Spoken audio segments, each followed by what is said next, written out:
Hello, I am Rick Howes, and I'm the CEO of Reunion Gold. Reunion Gold, we're operating in Guyana Shield in South America, and we've had a recent gold discovery in Guyana we call Local West. It's been the main focus of the company in the last probably year now, and I'm just going to provide an update to everyone on how that's going. Well, Rick, lovely to meet you. I think you had a really good, some more technical conversation with Merlin back in February. People can look to the link below for that if you want to get into the weeds a bit. But you put out a result recently, about 110 meters at just under 6 grams per ton. You're continuing to deliver the high grade gold, but the thing that people are waiting for is a resource. Is it coming anytime soon? Yeah, we're about 2 weeks away from releasing our resource estimate and compiling all that information that we drilled over the last really 2 years now, almost a year and a half. So, all right. So, but what are you going to be able to include in there? Because it looks like are you still drilling? So I'm going to ask the question: are you still drilling? Yeah, so we're really active. We haven't stopped drilling. We're on sort of a two-pronged strategy. One is to continue to drill out the resource on what we call the Carini zone.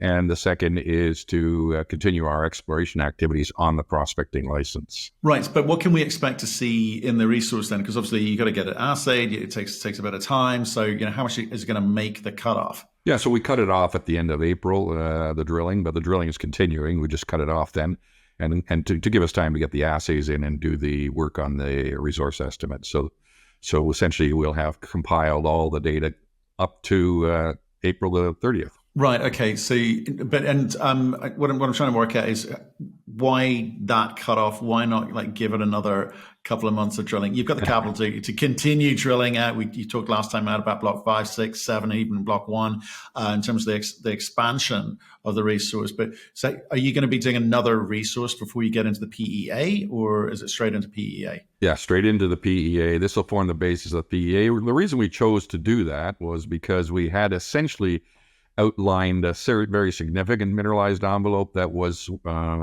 open pit amenable and sufficiently sized, I'll say, and warrants, to give us a pretty good indicator of what this project would look like if we were to bring it into production as an open pit.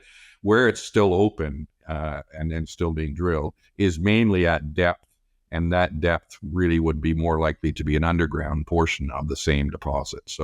So for an open pit proportion, we pretty well drilled it out. Right. Okay. Understood. And I guess we're not going to get a sense of what that looks like in terms of the size of the pit, the depth of the pit, and certainly not the resource yet. But you guys in your head must have an idea as to the economics. You're going to have some sense of the economics.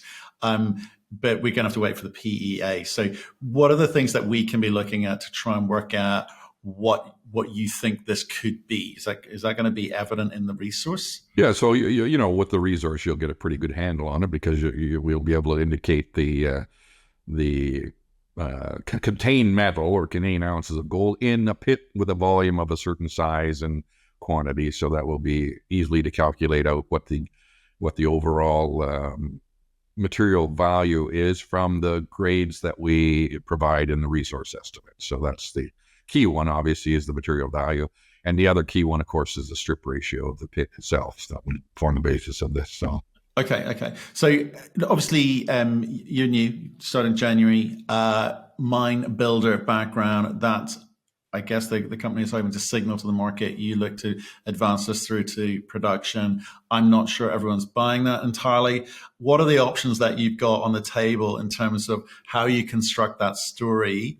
And where the value comes from, because I think there's a line of thought which says there's a lot of value destruction when you're kind of raising capex to kind of get something into production, and perhaps the best time to sell is pre that moment, pre that balance sheet requirement. So what can you do in terms of accelerating that kind of development phase to take advantage of that situation, or are you genuinely here to build? Well, I think it's important to say that the only destiny we control is our ability to carry on with this. If there's interested parties, if this project gets enough attention and someone wants to make a bid for the project or the company, that's perhaps not in our control.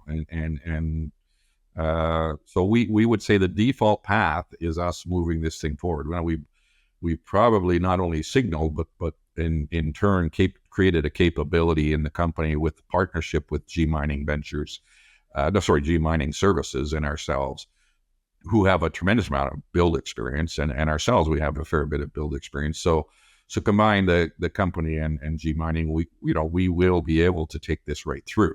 Whether we do or not, really, to me, is a question of valuation, as you say. What is the right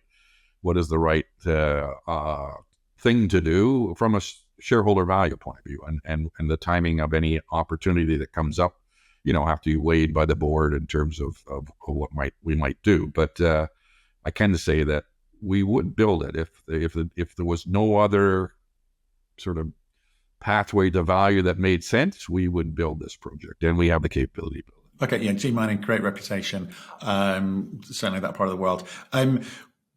Okay, then in terms of how you're sort of compartmentalizing this, obviously you're talking now about PEA on the open pit component.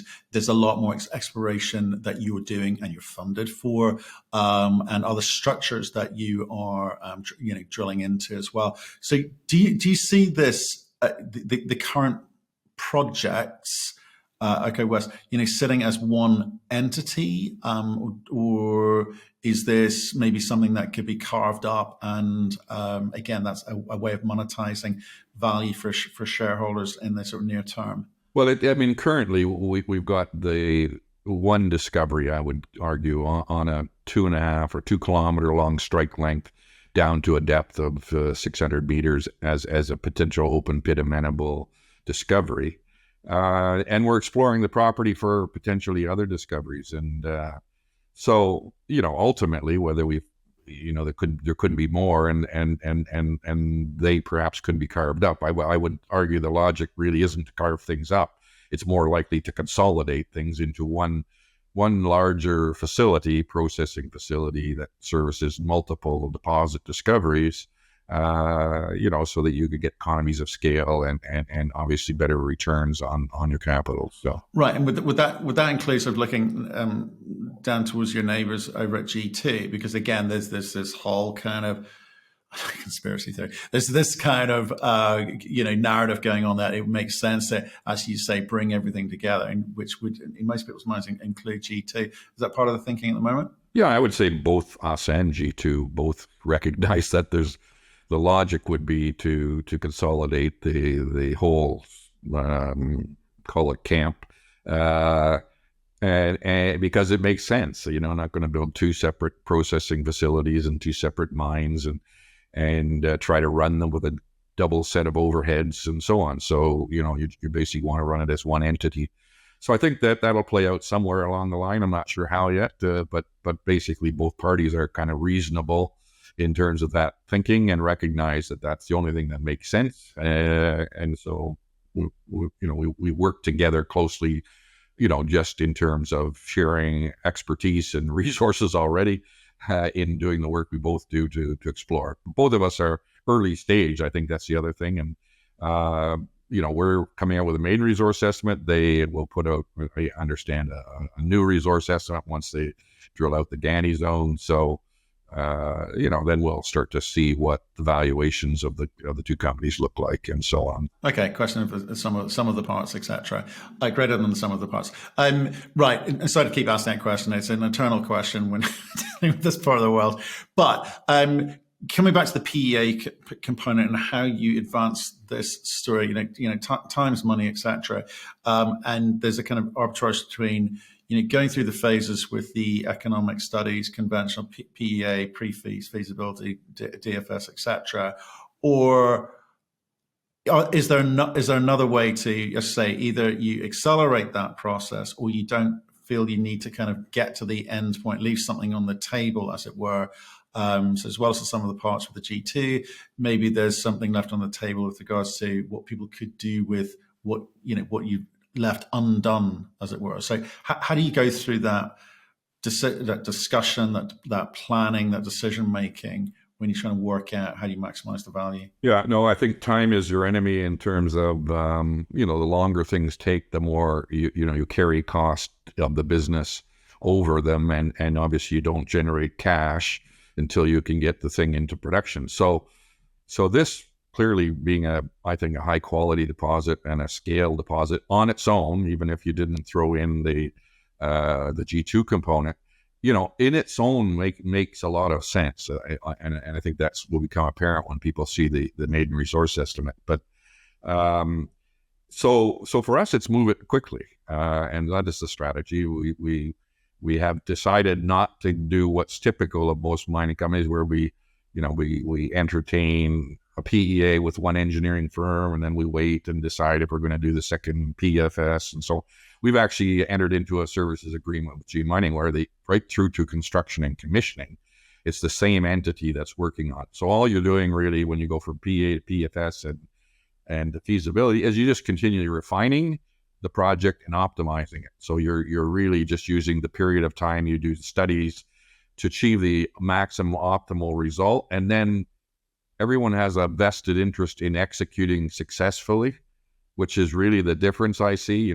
You'll get engineering firms, well, they're not invested in the final outcome. They're invested in providing you an engineering service to do a job and then leave.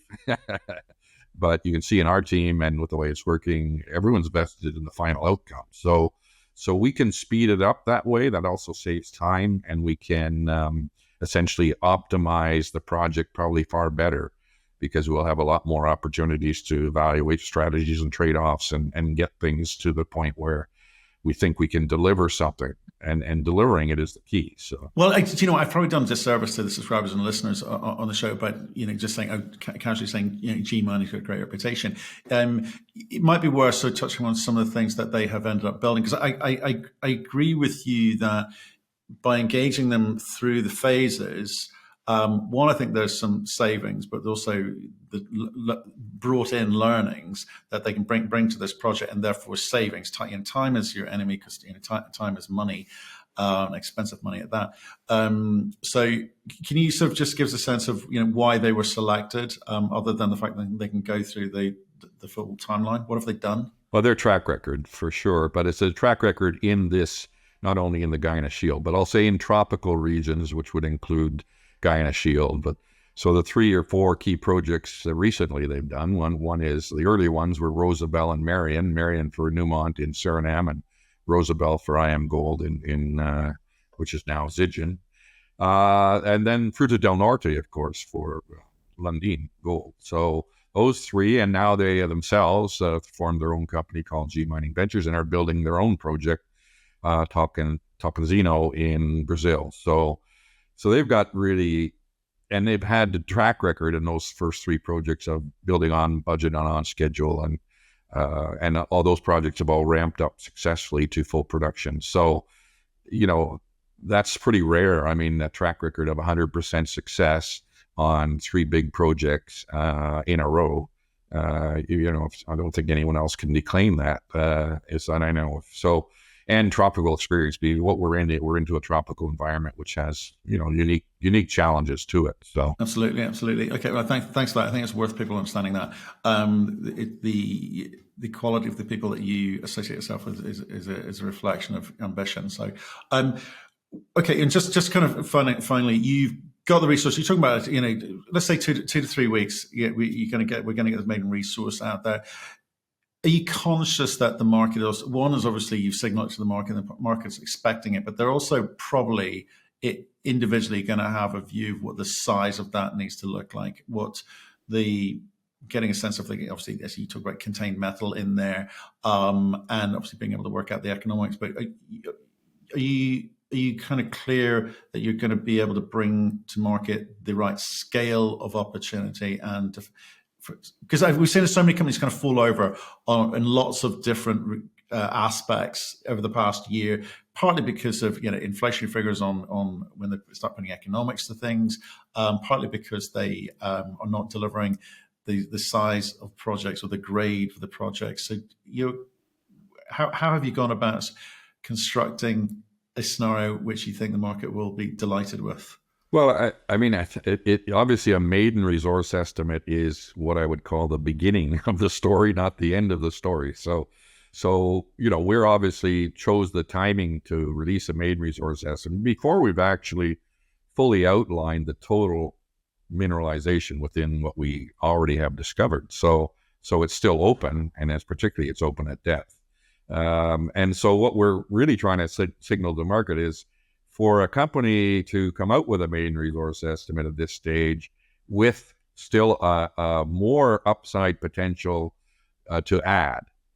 And I think this is really the interesting part of the story is, so if we end up with a fairly large resource estimate and a quality, and the other one is a quality resource estimate, which just means a good grade resource estimate.